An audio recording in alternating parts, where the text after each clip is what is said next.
राज्यातील सर्वात मोठी शिवसृष्टीचा आज मुख्यमंत्री एकनाथजी शिंदे नांदगाव तालुक्यातील या शिवसृष्टी उद्घाटन करणार आहेत। राज्यातील सर्वात मोठा अश्वारूढ छत्रपती शिवाजी महाराजांचा पुतळा त्यासह शिवसृष्टीमध्ये शिवाजी महाराजांच्या इतिहासकालीन असले प्रदर्शन देखावे या ठिकाणी तयार करण्यात आले। त्या पार्श्वभूमीवरती नांदगावमध्ये आज संध्याकाळी मुख्यमंत्री एकनाथ शिंदे यांच्या हस्ते या अश्वारूढ पुतळ्याचं उद्घाटन आमदार सुहास अण्णा कांदे यांच्या नेतृत्वाखाली हा जो पुतळा उभारण्यात आला त्यांच्या हा पुतळ्याचं उद्घाटन या ठिकाणी करणार आहे। संध्याकाळी मुख्यमंत्री एकनाथ शिंदे यांची सभा देखील या ठिकाणी आयोजित करण्यात आली। आपण बघू शकतो सकाळपासून मोठी लगबग सुरू आहे, मोठा फौजफाटा पोलीस बंदोबस्त या ठिकाणी तैनात करण्यात आलेला आहे आणि संध्याकाळी मोठ्या जल्लोषात आतिषबाजीमध्ये आणि संगीत मैफिलमध्ये हा सुरेल असा सोहळा या ठिकाणी पुतळा अनावराचा सोहळा या ठिकाणी आयोजित करण्यात आपण बघू शकतो। ज्या पद्धतीने आमदार सुहास अण्णा कांदे यांनी राज्यातील सर्वात मोठी शिवसृष्टी या ठिकाणी स्थापन करून आज संध्याकाळी त्यांचं उद्घाटन होणार आहे।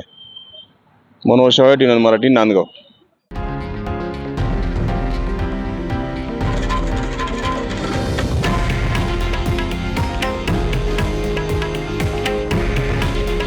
हे आहे देशातील नंबर 1 न्यूज नेटवर्क आणि आपण पाहत आहात TV9 मराठी। काळजी तुमची, हित महाराष्ट्राचं।